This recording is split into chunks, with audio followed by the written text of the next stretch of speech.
Bom dia, meus amados irmãos, a graça e a paz do Senhor Jesus. Louvado seja sempre o nome do Senhor. Estamos vendo a última semana do Senhor Jesus e ontem começamos com 6 dias antes da Páscoa. Agora, o dia seguinte chega e o Senhor Jesus está entrando em Jerusalém. Mas ele não entra de uma forma qualquer. Ele entra de forma gloriosa, como um rei, que de fato ele é. Nós estamos em Mateus, capítulo 21. Todavia, entre os sinóticos, achamos interessante escolher o texto de Lucas, a mesma narrativa, só que em Lucas aparece um detalhe a mais que nós gostaríamos de apresentar.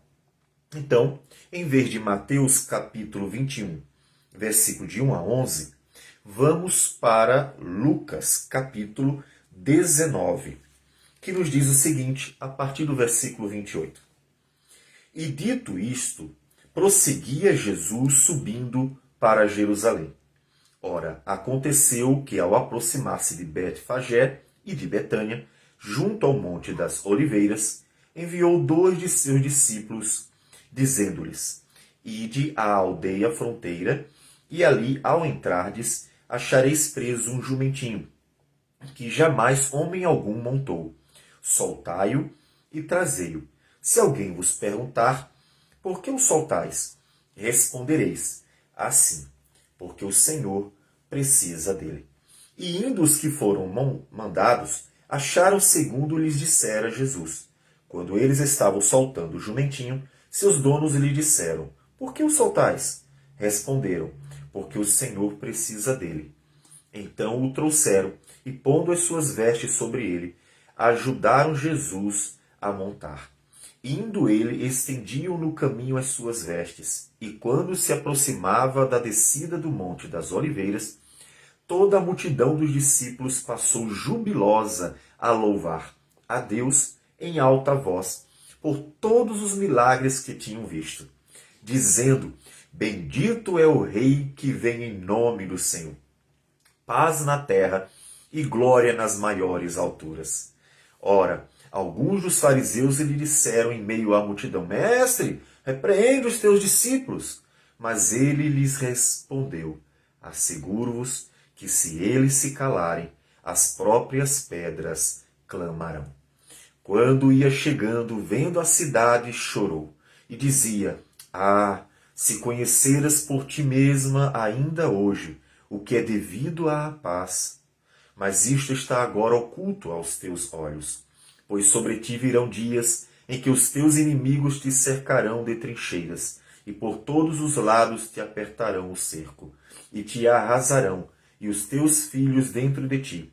Não deixarão em ti pedra sobre pedra, porque não reconheceste a oportunidade da tua visitação. Este é um momento glorioso, de fato, em que o Senhor Jesus está mais próximo da sua crucificação. O interessante é que ele vem com glória e não como alguém que está pronto a morrer. Poderia ir como um cordeiro indo para o matadouro, mas ainda não. Para que se cumprisse uma profecia de Zacarias. Zacarias, capítulo 9, versículo 9, diz, alegra-te muito, ó filha de Sião. Exulta, ó filha de Jerusalém. Eis aí te vem o teu rei, justo e salvador, humilde, montado em jumento, num jumentinho, cria de jumenta.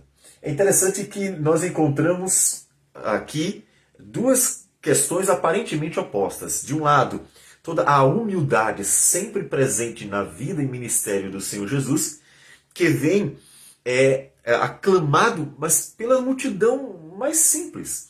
Ele não tem soldados reais, ele não tem oficiais de seu reino, ele não tem a pompa e a glória que os reis recebiam quando entravam na cidade, vindo da vitória contra os seus adversários. Ele vem humilde, sentado no jumentinho, aclamado por multidões, mas multidões marginalizadas em grande medida.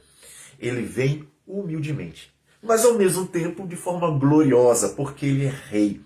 E esse aparente contraste vai estar presente em toda a vida e ministério do Senhor Jesus. Por quê? Porque ele é exatamente os dois ao mesmo tempo, o Rei da Glória e ao mesmo tempo o Cordeiro, né, que humildemente vai glorificar a Deus com a entrega da sua própria vida. Então, o Senhor Jesus está sempre com esse contraste diante de si. A glória e a humilhação. A glória e a humilhação que será ou encontrará seu ápice na cruz do Calvário. Então, o texto é para cumprimento da profecia. E logo no início, o Senhor Jesus deixa isso bem claro. Olha, vocês vão fazer isso. E ele dá todas as coordenadas. As coordenadas vão à aldeia fronteira, vocês vão encontrar um jumentinho que ninguém nunca montou. Portanto, ele seria o primeiro a montar aquele jumentinho. E ele dá toda a descrição, tudo direitinho. E se cumpre. Só isso já mostraria para os discípulos que tudo estava acontecendo conforme a vontade do Senhor. Ou seja, isso traz segurança.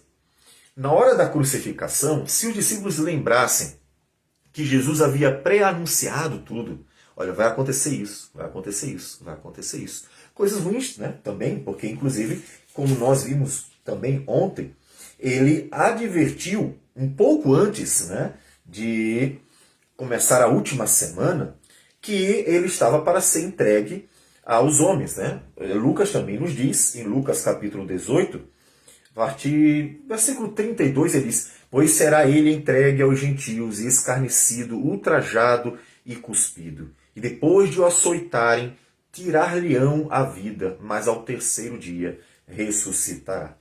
Então, ele sempre advertiu. Então, como ele estava sempre ensinando, advertindo, mostrando o que ia acontecer, pré-anunciando a sua morte, isso, se tivesse algum momento sido gravado na mente, no coração deles, confortaria quando acontecesse, porque por pior que tivesse sido diante de seus olhos o momento da prisão à crucificação, a lembrança de que Jesus havia pré-anunciado significava que tudo estava sob controle. Essa é uma das coisas que também deve confortar o nosso coração hoje, porque o Senhor Jesus até disse, olha, no mundo tereis aflições. E a Escritura mostra, por exemplo, em Apocalipse, a perseguição contra os cristãos, os mártires que aparecem em Apocalipse, eles estão morrendo por amor a Jesus.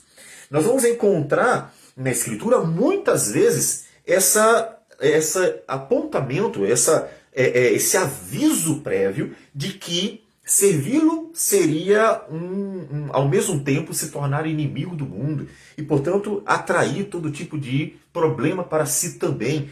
Ou seja, tudo isso avisado antes, no momento em que acontece com a gente conforta o coração. Mas sim, o Senhor avisou. O Senhor avisou que a vida cristã não era fácil. E aí um grande problema da teologia da vida vitoriosa, da prosperidade, que talvez você já tenha ouvido e que tem se difundido, espalhado bastante, é que ela tira exatamente isso aí. Ela tira avisos prévios que o Senhor deu, importantíssimos.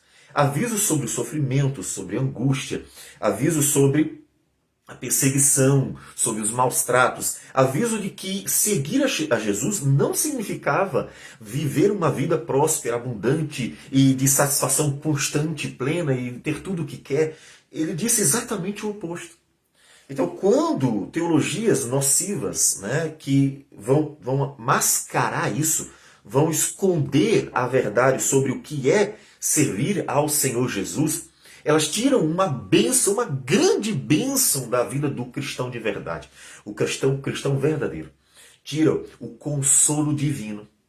Porque a Escritura, ela é um consolo divino para nós. Quando ela fala, e sempre fala a verdade, ela está nos confortando, nos preparando para a vida.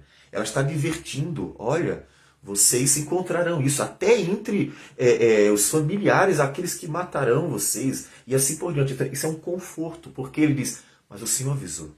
Então tudo está sob controle.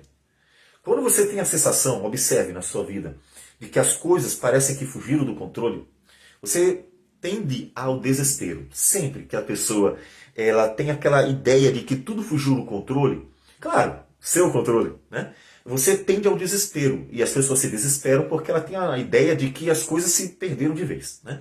E aí elas entram naquele desespero todo porque parece que não conseguem mais controlar a própria vida. É claro que nenhum ser humano tem um controle sobre a vida. Mas quando nós sabemos, confiamos que há sim alguém controlando, ou seja, a vida não é algo por acaso. As coisas não estão simplesmente acontecendo. Eita, eita, olha, está acontecendo. Eu não esperava. E aconteceu isso, aconteceu aquilo. E as coisas vão meramente acontecendo. Quando as pessoas têm essa ideia de casualidade, o desespero aparece. Por quê? Porque a gente precisa ter certeza de que tudo está sob controle. Caso contrário, a ideia de que as coisas se perdem e talvez nunca voltem. Então, ter a confiança nas promessas do Senhor, no controle divino, na soberania divina, o Deus que tudo tem debaixo de sua graça, vontade, misericórdia, seu querer, isso é fundamental. Inclusive, isso consolou a igreja. Em Atos dos Apóstolos, capítulo 4, logo depois que o Pedro e o João, que estiveram diante do Sinédrio, foram ameaçados para não mais pregar a palavra, mas com intrepidez disseram, não podemos, né? Não há salvação em nenhum outro, porque debaixo do céu não existe nenhum outro nome dado entre os homens, pelo qual importa que sejamos salvos. Então, diante disso, eles foram soltos, né? Apesar de terem sido açoitados, foram soltos. E o conforto da igreja estava exatamente nessa certeza. Observe, eles oram ao Senhor depois de todos os maus tratos dos sacerdotes e dos anciãos. Capítulo 4, versículo 23 e logo em seguida 24 diz: ouvindo isto, unânimes, levantaram a voz a Deus e disseram: Tu, soberano Senhor, que fizeste o céu, a terra, o mar e tudo o que neles há, que disseste por intermédio do Espírito Santo, por boca de Davi, nosso pai, teu servo. Por que se enfureceram os gentios e os povos imaginaram coisas vãs? Levantaram-se os reis da terra e as autoridades ajuntaram-se a uma contra o Senhor e contra o seu ungido. Porque verdadeiramente se ajuntaram nesta cidade contra o teu santo servo Jesus, ao qual ungiste, Herodes e Pôncio Pilatos, com gentios e gente de Israel, para fazerem tudo o que a tua mão e o teu propósito predeterminaram. Agora, Senhor, olha para as suas ameaças e concede aos teus servos que anunciem com toda a intrepidez a tua palavra, enquanto estendes a mão para fazer curas, sinais e prodígios por intermédio do nome do teu santo servo Jesus. Tendo eles orado, tremeu o lugar onde estavam reunidos, todos ficaram cheios do Espírito Santo e com intrepidez, ou seja, com coragem, anunciavam a palavra de Deus. Então observe que eles têm a certeza de que apesar das desventuras, acabaram de ser açoitados, acabaram de ser humilhados, acabaram de ser expulsos, acabaram de passar por um momento difícil, mas a certeza de que o Senhor havia avisado, então havia um conforto. A certeza de que o Senhor havia dito o que aconteceria, havia um conforto. E nesse conforto encontraram coragem para continuar. Nesse momento, eles não estavam atentos, né? Em Lucas, quando o Senhor Jesus está entrando e tudo o que ele vai dizendo, eles não estão atentos a essa realidade do conforto, de que o Senhor Jesus avisou tudo isso, né? E João capítulo 12, quando conta sobre a entrada triunfal e fala de tudo que estava acontecendo, ele detalha sobre essa questão da forma como os discípulos viam tudo. Seus discípulos, a princípio, não compreenderam isto. Quando, porém, Jesus foi glorificado, então eles se lembraram de que estas coisas estavam escritas a respeito dele e também de que isto lhe fizeram. Então, observe que, naquele momento, apesar de tudo estar acontecendo, Jesus está avisando, tudo que está se cumprindo conforme a Escritura, eles não estão entendendo. A mente deles, o coração deles está ainda obscurecido, ainda está fechado para compreender a dimensão de tudo, para que no tempo certo tudo se cumprisse direitinho. Então, o Senhor Jesus, ele vai avisando e as coisas vão acontecendo. Então tudo está sob controle. Então conforte seu coração, aplicação para a sua vida sobre isso.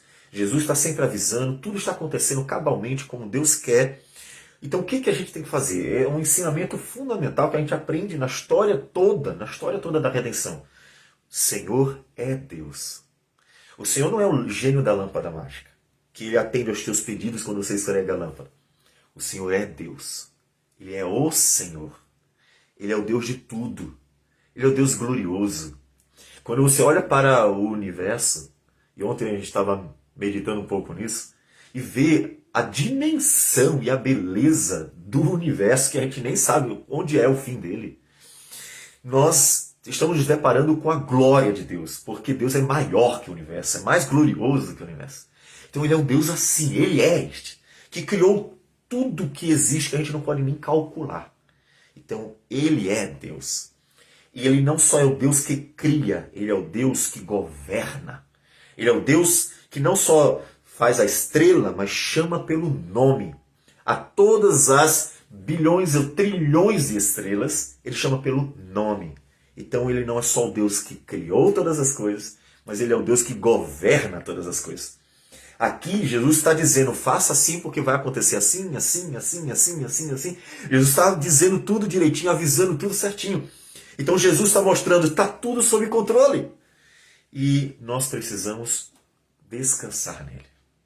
Descansar. Não importa se pastos verdejantes, não importa se vales da sombra da morte, descansar. Porque o Senhor é Deus, Criador e governador de todas as coisas. Logo, a nossa vida está completamente segura. Porque ele prometeu uma série de questões para aqueles que estão nele. O que ele prometeu? Que Deus trabalha para aqueles que esperam nele. Ele prometeu que não nos desamparará jamais.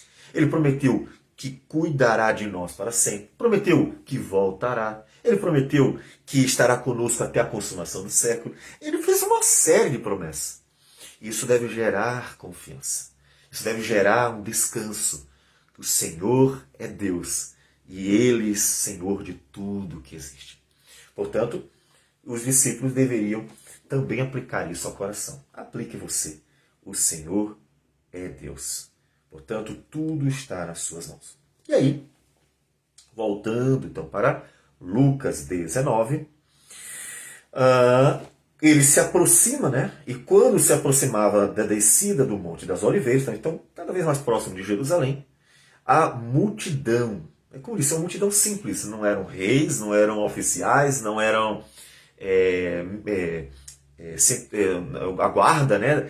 Centuriões, eram pessoas simples, eram pessoas humildes, eram pessoas abençoadas pelas curas, pelos sinais e maravilhas que Jesus fez, eram pessoas simples. E essa multidão de pessoas que tinha sido abençoado, que viu, inclusive eles louvavam a Deus por todos os milagres que tinham visto. Então era aquela multidão que estava sempre ali cercando nas cidades, né? Multidões que estavam até saindo de uma cidade para outra para acompanhar Jesus, porque estavam encantadas com tudo que viam.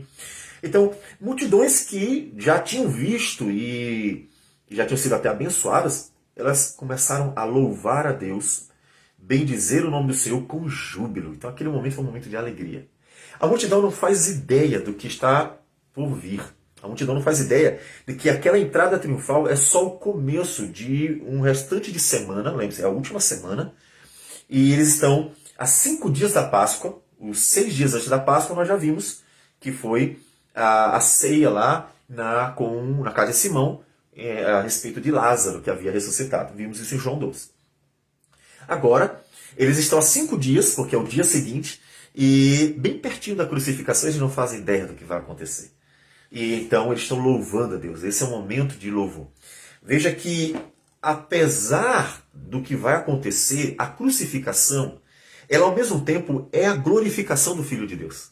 É a glorificação do Filho de Deus porque é ali que Jesus mostrou a sua vitória.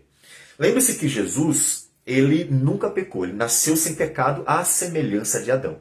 né? Foram os dois únicos homens, Adão e Jesus, que nasceram sem pecado. Adão foi criado sem pecado, Jesus, ele nasceu sem pecado. Então, Adão foi derrotado pelo pecado, pela tentação, né, pelo diabo, então caiu. E Jesus, que nasceu sem pecado, venceu toda a sua vida, todas as tentações. E ele mostra-se muito superior a Adão, porque Adão estava num paraíso, foi tentado uma vez por Satanás e caiu. Mas Jesus nasceu num mundo pecador, num mundo terrível. Ele disse, até quando sofrerei vocês? Por causa da incredulidade, da dureza de coração, da maldade dos homens. Ele estava cercado de gente ruim. Então, inclusive o tempo todo perturbando ele. E ele suportou. Então, a situação é que Jesus se mostrou muito superior. Adão pecou estando no paraíso. Jesus venceu todas as tentações estando no mundo pecador. E conseguiu perseverar até o fim. Então, o Senhor Jesus é o segundo Adão. Paulo chama de o último Adão, né? E ele venceu tudo. Tudo. Então, a morte dele é a glorificação dele. Ele que, uma vez que não pecou, viveria para sempre, né? Jesus teria a vida eterna. Se Jesus não tivesse, já disse isso algumas vezes, se Jesus não tivesse morrido na cruz, ele estaria vivo até hoje. Por quê? Porque o salário do pecado é a morte. A morte ela vem como uma consequência do pecado. Uma vez que Jesus nunca pecou, nunca mesmo, então Jesus estaria vivo até hoje se não tivesse se entregue à cruz. Né? Eu quero mostrar a ideia de que ele não poderia morrer. Por quê? Porque ele nunca pecou. E uma vez que ele nunca pecou, não pode haver morte, porque haveria uma injustiça. Por que mataria um homem que nunca pecou? E o salário do pecado é a morte. Então ele nunca pecou, nunca morreria. Por isso, quando Jesus foi à cruz, ele realmente estava trocando a vida eterna que ele tinha mesmo. Uma vez que ele nunca pecou, ele viveria eternamente. Para sempre ele estaria vivo. Ele deu a sua vida eterna na cruz do Calvário para assumir a morte em nosso lugar como um pecador. Então, é importantíssimo que o cristão entenda a dimensão do sacrifício de Jesus ao pensar naquilo que ele era e, portanto, aquilo que ele era de direito. Ele, de direito, teria a vida eterna. Ele nunca morreria. E trocou, deu. Então, a morte dele é a glorificação de Jesus também. A morte dele é o triunfo de Jesus. Por quê? Porque mostrou que ele realmente conseguiu. Ele fez o que Adão não fez. Adão pecou, estando no paraíso, caiu na tentação da serpente. E Jesus, estando no mundo pecador, venceu. Venceu todas as tentações, venceu todas as perturbações deste mundo, sofrendo tudo, sofrendo exatamente tudo. E foi até a morte. Então, a morte, ao mesmo tempo, é a humilhação, porque ele está sendo humilhado em nosso lugar, sofrendo em nosso lugar, morrendo em nosso lugar. E ele mostra muitas coisas, né? Ali tem a dimensão do amor de Deus, ali tem a profundidade da justiça de Deus, ali tem a amplitude da graça de Deus, ali tem a glória do Filho de Deus que venceu sofrendo em nosso lugar por não ter pecado algum. Então, a entrada triunfal, ela mostra a glória de quem ele é. Ele é o rei. Ele é o rei da glória. Ele é o filho de Davi. Ele é o herdeiro do trono. E apesar de sua última semana ser uma semana de profundo sofrimento, uma semana muito difícil, ali ainda está o rei da glória. Ali ainda está o Senhor da glória. Ali ainda está o filho de Davi, herdeiro do trono. Não deixou de ser em nenhum momento. E a sua morte, apesar de ser aparente derrota, na verdade era a vitória de Cristo sobre todos os pecados, porque significa que ele ali conseguiu realmente se tornar aquele que era capaz de trocar de lugar, dar a vida eterna que ele tinha em lugar do pecador. Então eles estão louvando, eles estão glorificando. E aí aparece exatamente o versículo que nós já lemos, de Zacarias 9:9, no versículo 38 de Lucas 19. Bendito é o rei que vem em nome do Senhor. Paz no céu e glória nas maiores alturas. Então estão louvando exatamente conforme a profecia. Eles estão louvando a Deus conforme a profecia de Zacarias. Mas ouvindo isto, mais uma vez, observe que as multidões estão ali, por tudo que ele estava fazendo, estão encantadas, ainda que elas não compreendessem quem realmente era Jesus e o que ele veio fazer. Mas os fariseus estavam sempre acompanhando porque eles estavam tentando pegar Jesus em alguma coisa. Eles não desistiram. Os fariseus não desistiram até chegar à crucificação. Tentar pegar Jesus. A gente precisa pegar Jesus em algum erro. A gente precisa. Então observe até que os fariseus cumprem um propósito interessante. É que, uma vez que havia sempre pessoas ao redor de Jesus querendo pegar Jesus em alguma falta e não conseguiu, os fariseus terminaram por servir de testemunhas da santidade de Jesus. Percebe? Se você dissesse assim, a multidão era a multidão de discípulos, pessoas que amavam Jesus, pessoas que andavam com Jesus, pessoas que estavam seguindo a Jesus porque estavam encantadas com seus sinais. Pessoas que estavam só favorecendo. Aí você poderia dizer assim, era só discípulos, então eles não estavam atentos aos erros que Jesus cometia, porque eles já estavam muito encantados, a sua predisposição a ver em Jesus só coisa boa, era algo já normal. Então por isso que nunca viram pecados em Jesus. Aí o Evangelho nos mostra o oposto. Então observe que até os inimigos de Jesus, em toda essa insistência de procurar detalhadamente um erro nele, para ter com que acusar e levá-lo ao juízo, à morte, isso cumpriu um propósito fantástico dentro do objetivo de testemunhar a glória da santidade de Jesus. Qual? É que dentre as multidões estavam ali pessoas que estavam detalhadamente, minuciosamente procurando defeitos em Jesus. E mesmo assim não encontraram. Essas próprias pessoas se calavam constantemente porque não encontravam. Quando ele foi para o Sinédrio, foi acusado de um monte de coisa, a Escritura diz, eles mesmo percebiam que não fazia sentido, eram incoerentes as acusações. Então, eles, os fariseus, servem de testemunhas para nós hoje de que Jesus realmente era santo. Porque nem os inimigos de Jesus encontraram verdadeiras razões, causas, pecados, defeitos no Senhor Jesus. Cumprindo assim um propósito maravilhoso de testemunhar a glória do Filho de Deus. Então esses fariseus, mais uma vez aparecem e aí mais uma vez apontam uma acusação. Eles estão louvando a Deus e estão dizendo, né, as multidões, bendito o rei que vem em nome do Senhor. E aí eles dizem, repreendem os seus discípulos, ou seja, você não está vendo o que estão dizendo? Que barbaridade, estão chamando o Senhor de o rei Messias, o filho de Davi. Eles estão louvando o Senhor como se o Senhor fosse aquele que viesse para assumir o trono de Davi, nosso pai. Então eles estão reclamando porque eles entenderam que o louvor a Jesus significava cumprimento de uma profecia a respeito do Messias prometido. E eles não acreditavam que Jesus era o Messias prometido. Então eles assim, repreende, estão falando uma barbaridade, né? Estão pecando contra o Senhor. E aí Jesus responde, né? Versículo 40. Mas ele lhes respondeu, asseguro-vos que se eles se calarem, as próprias pedras clamarão. Ou seja, é exatamente o que está acontecendo. Ou seja, o que está acontecendo não tem nada de errado. Eu sou o Messias. Vocês não aceitam, mas eu sou o Messias. Eu sou o Filho de Deus. Eu sou o herdeiro do trono. Então Jesus mostra para eles que era isso mesmo. A verdade era aquela mesmo. Então, se eles se calassem, ou seja, as multidões se calassem, para que se cumprisse a Escritura, até as pedras clamariam. Então, tudo o que estava acontecendo, estava sim acontecendo segundo a vontade de Deus. Estava acontecendo segundo a vontade do Senhor. E aí, como eu disse logo no início, Lucas 19 tem um acréscimo que não tem nos outros evangelhos, que é exatamente esse choro de Jesus. Apesar do momento glorioso, porque Jesus está chegando em Jerusalém, é o rei aclamado pelas multidões, ali está vindo o Filho de Deus, ele chora Jerusalém. Então vamos lá para o versículo 41 a 44.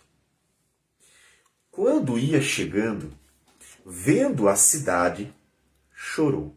Então veja, apesar do momento de alegria, estão aclamando Jesus, bendito é o rei que vem em nome do Senhor. A realidade do povo de Deus daquela época, de Jerusalém, da geração da época na qual Jesus conviveu, era triste. Por que era triste? Por causa da dureza de coração, por causa do pecado. Então era uma realidade triste, era uma realidade que fez Jesus chorar. O choro de Jesus mostra a sua empatia, sua compaixão. Mostra aquilo que nós já vimos em sermões anteriores, em Ezequiel capítulo 18, aquilo que Deus diz: Deus não tem prazer na morte do pecador, né? Deus não tem prazer em destruir vidas, né? Ele diz assim: mas ele vai castigar, vai lançar no inferno, sim, mas não faz isso com prazer, de forma alguma. Por quê? Porque ele é bom, ele é sempre bom. Capítulo 18 de Ezequiel, versículo 23 diz assim: Acaso tenho eu prazer na morte do perverso? Por acaso eu me regozijo em destruir vidas, mesmo as piores delas? Por acaso eu tenho prazer em acabar com as pessoas? Não. A pergunta ela é retórica, apesar de que haverá uma sequência. Ele diz o Senhor Deus: não desejo eu antes que ele se converta dos seus caminhos e viva. Versículo 32. Porque não tenho prazer na morte de ninguém, diz o Senhor Deus. Portanto, convertei-vos e vivei. Então, aquilo que Deus diz em Ezequiel, nós vamos encontrar no choro de Jesus. Uma vez que Jesus ali, ele chora vendo a miséria de Jerusalém, e olha que ele está vendo a dureza de coração. Ele está vendo uma Jerusalém que vai crucificá-lo, ou seja, que não o reconheceu como o Rei da Glória, como ele mesmo vai dizer agora. Então ele olha para toda aquela maldade e chora, porque não é o prazer dele ver a miséria do povo dele, a perdição, a dureza de coração. Deus nunca teve prazer nisso. Eu creio que isso é uma coisa importante para o cristão, porque o cristão, apesar de conhecer a soberania de Deus, jamais deverá ter o deleite no inferno, por exemplo, na desgraça ali. A realidade de que o juízo de Deus, justo juízo, será aplicado sobre os ímpios que não reconheceram a graça divina manifesta por Jesus, não deve causar deleite. Jesus chora isso, ele chora a miséria de Jerusalém. E dizia: se conheceras por ti mesma, ainda hoje, o que é devido à paz, mas isto está agora oculto aos teus olhos. Pois sobre ti virão dias em que os teus inimigos te cercarão de trincheiras, e por todos os lados te apertarão o cerco, e te arrastarão aos teus filhos dentro de ti. Não deixarão em ti pedra sobre pedra, porque não reconheceste a oportunidade da tua visitação. Observe que aqui está a explicação do porquê a queda de Jerusalém, que eu chamo de a grande tribulação. Em 70 depois de Cristo, Jerusalém foi cercada pelos romanos, foi destruída, queimada. E ali a gente entende que é o início da grande tribulação que está presente em Mateus 24, uma grande tribulação judaica. E ela vai durar até nossos dias praticamente, quando em 1948 Israel é restaurado como nação outra vez. E Jesus explica o porquê dessa grande tribulação. Por que tanto tempo, 1878 anos de tribulação deste povo? Por que Deus entregou Jerusalém aos romanos para ser destruída e os judeus aos gentios para serem pisados durante tanto tempo? Ele explica: porque não reconheceste a oportunidade da tua visitação. Ou seja, porque não reconheceste o Filho de Deus, porque não reconheceste o teu Salvador, porque não reconheceste a obra redentora realizada no meio de ti. Jesus foi crucificado em Jerusalém. Então, por ter desprezado o Filho de Deus, Deus entregou então a cidade ao desprezo, ao juízo. E isso tem uma aplicação para nós importante. Que aplicação isso tem para nós? Você observe. A dimensão da grande tribulação judaica, do sofrimento deles, que a gente conhece um pouco mais de perto no Holocausto, porque ficou conhecido de todo o mundo o que a Alemanha fez com os judeus, né? Por meio desse, ficou conhecido como o Holocausto, toda aquela morte terrível, a forma como eles foram maltratados, né? Durante a guerra. Então, esse sofrimento, a dimensão dele, para mostrar a seriedade do que é negar Jesus. Pense nisso. A dimensão do sofrimento dos judeus é que desde 70 a 1948, né, quando eles ficam sem terra, como povo disperso, vivendo na cidade dos gentios, sem ter uma pátria, sem ter um governo, sem ter a sua própria terra, né? Esse sofrimento tão grande, tão profundo, é por causa da negação de Cristo. É a dimensão do quanto é terrível negar o Filho de Deus. A graça divina, o amor manifesto na cruz, a salvação que fora exposta perante todos. E a isso tem uma aplicação fundamental, porque aí você deve dizer, se eles sofreram tanto por terem desprezado, então veja quão sério é o pecado de negar a Cristo. E aí você pensa no inferno. Ou seja, realmente é sério. Então, negar a Cristo é algo terrível. Você está negando todo o amor de Deus, toda a graça de Deus, toda a misericórdia de Deus, toda manifestação divina de bondade para com pecadores que nada merecem. Então, negar a Jesus é algo terrível. Não se compara a nenhum pecado. Se você cometer qualquer pecado, eles podem ser perdoados por Cristo Jesus. Mas negar a Jesus, claro, não me referindo aqui a blasfêmia contra o Espírito Santo, que Jesus também disse que era um pecado imperdoável. E além desse, então, que também tem uma relação, é óbvia, com o desprezo para com Deus, porque blasfemar contra o Espírito Santo é blasfemar contra Deus, e portanto é desprezá-lo completamente. Então, todos os dois pecados os dois estão relacionados. Então, negar a Jesus é desprezar tudo que Deus fez. É um pecado terrível. E esse juízo sobre Jerusalém mostra a profundidade disso. Então, isso serve de advertência para todos os povos. Todos os povos olhariam para o sofrimento desde a queda de Jerusalém em 70 depois de Cristo. Olhariam para o sofrimento dos judeus e poderiam meditar. Vê quão profundo é o pecado de desprezar o Filho de Deus, de negar a graça redentora divina manifesta na cruz do Calvário pelo Filho de Deus. Pense nisso, isso é muito sério. Para que você esteja advertido hoje e não venha sofrer o juízo eterno amanhã, depois de Deus ter dado todas as advertências, todos os avisos a respeito da salvação. Então, Jesus chora e já anuncia, né? Esse anúncio dele aqui, curtinho, nessa ida a Jerusalém, ele é mais amplamente apresentado quando, como disse em Mateus 24, os discípulos chegam para Jesus e perguntam, né, sobre quando aconteceria, né, a destruição do templo, aquela coisa toda. Então a gente vai ver isso ainda.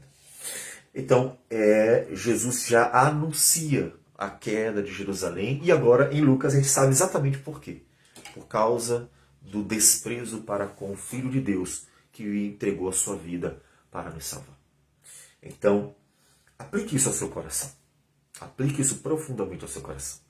Na cruz do Calvário, Deus manifestou graça sobre medida, amor sem medida, e ali está, portanto, a nossa salvação, e você não pode desprezá-lo. Não despreze.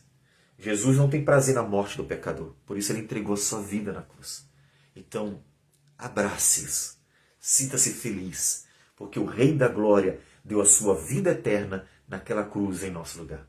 De forma que você se apegue com gratidão e com júbilo possa louvar o Rei da Glória como uma multidão, porque este que morreu também ressuscitou e vive pelos séculos dos séculos.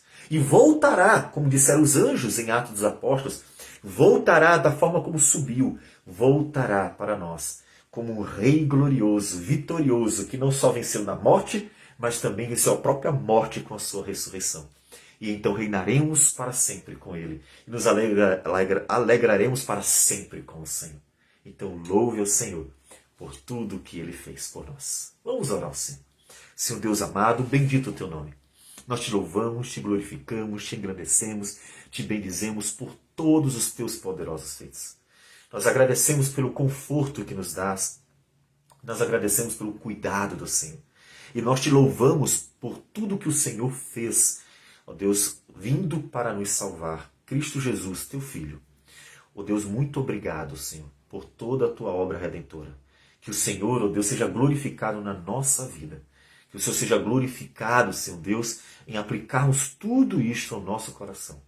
E o Senhor seja bendito, portanto. Receba a nossa oração, em nome de Jesus. Amém, Senhor. Que Deus abençoe a todos e tenham um bom dia.